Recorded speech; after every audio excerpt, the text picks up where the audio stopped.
大家好，我係 Sylvia。今次我去咗上海5日4夜，慶祝自己27歲生日。由外灘江景酒店、南京路 Pop Mart 經典上海美食，到迪士尼酒店生日驚喜，樂園全新瘋狂動物城，同創極速光輪，再到最後一日超特別嘅宮宴沉浸式體驗，全部真實分享俾大家。呢個旅程好輕鬆同充滿驚喜。如果你中意睇更多真實旅遊分享，記得即刻 like 同 subscribe 我，撳埋個鐘仔，咁之後就唔會錯過任何一集。好啦，一齊出發去上海啦！我哋由深圳機場出發，飛去上海。第一晚入住上海外灘茂悅大酒店，每晚大約人民幣1200至1500元起。最吸引就係直望外灘夜景，房間乾淨現代。check in 等房期間，我哋先去南京路步行街行下。南京路好熱鬧，我哋隨意行咗唔同店鋪，同 Pop Mart 全球旗艦店，入面好多人。星星人產品都有最新款式，身為星星人 fans 嘅我，當然即刻入手啦。美食方面，試咗大湖春山煎包，皮厚咗啲，一般般。之後去小陽山煎正到爆，皮薄汁多，底脆香口，超推薦。夜晚再去李白蟹、蟹黃麵食蟹黃飯同生腌蝦，幾好食，環境同服務都唔錯。然後提早返酒店欣賞外灘夜景，好靚。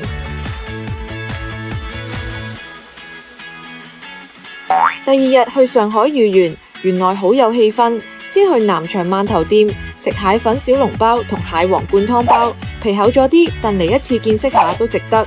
之後掃街食咗鯛魚燒、臭豆腐同素菜包。下午去新天地南北里行下，夜晚喺3號倉庫食創意中國菜，排咗陣隊，環境幾特別，不過味道就中規中矩。頭2日就係咁輕鬆食美食、睇靚景、超下。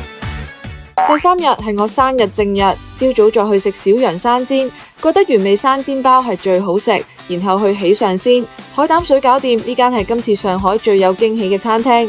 海膽水餃真材實料，鮮甜彈牙，龍蝦湯飯濃郁，層次豐富，環境又靚，我強烈推介。然後入住上海迪士尼樂園酒店，一入去已經好有迪士尼氣氛，但入房後有啲失望。原本訂咗園景房，點知發現窗外係一片建造中嘅廢墟，噪音好大。我哋同酒店反映之後，換返一間真正嘅園景房。然後喺酒店入面周圍玩咗陣，夜晚去酒店樓上 Aurora 薰景樓食西餐，好彩坐到窗邊位，可以一邊食飯一邊睇迪士尼煙花匯演。服務人員仲主動唱生日歌，氣氛好有儀式感。食物質素唔錯，仲有露台可以近距離影煙花。返房見到氣球佈置，真係好驚喜。一眨眼27歲，但內心依然係個小朋友。好感恩身邊有咁多愛我嘅人，感恩有你哋。第4日正式入上海迪士尼樂園，每個項目都好多人排隊。首先去全新瘋狂動物城，成個園區靚到好似真嘅一樣，紅綠燈位好多人排隊打卡，氣氛熱鬧。我哋買咗 Fast Pass 玩熱力追蹤，幾好玩，嚟上海迪士尼一定要去。之後排湯創極速光輪，聽講好刺激，排咗2個鐘，玩完真係今次最正最過癮嘅機動遊戲，即刻想再玩。我哋仲睇咗 Frozen 同加勒比海盜尋樂寶藏之戰劇場，不過個人覺得香港迪士尼劇場更加好睇。最尾嘅煙花匯演永遠係完美 ending， 雖然排隊排到好攰，但每次嚟迪士尼都覺得好幸福好開心。夜晚入住上海外灘悅榕莊酒店，我覺得呢間酒店比之前嘅茂悅更靚，房間面積更大，仲有好大嘅浴缸，同樣可以睇到外灘，景觀都一流。今日實在太攰啦，晚餐嗌咗啲外賣返房食。第5日最後一日，朝早喺酒店食早餐，選擇好豐富，中西式都有，仲可以單點，質素好高。之後去咗我覺得嚟上海必須體驗嘅宮宴，呢間係沉浸式宮廷盛宴，結合美食、漢服、表演同文化講解。我嚟到上海先見到有人介紹，其他都 full 晒，好彩預約到最後一日下午宴。一入去服務人員好專業，先帶我哋換漢服同化妝，我加咗基礎妝造加髮型，即刻穿越返古代。外面庭院都好適合影相。坐低之後唔單止係食飯，而係一場視覺、聽覺、味覺嘅沉浸式表演。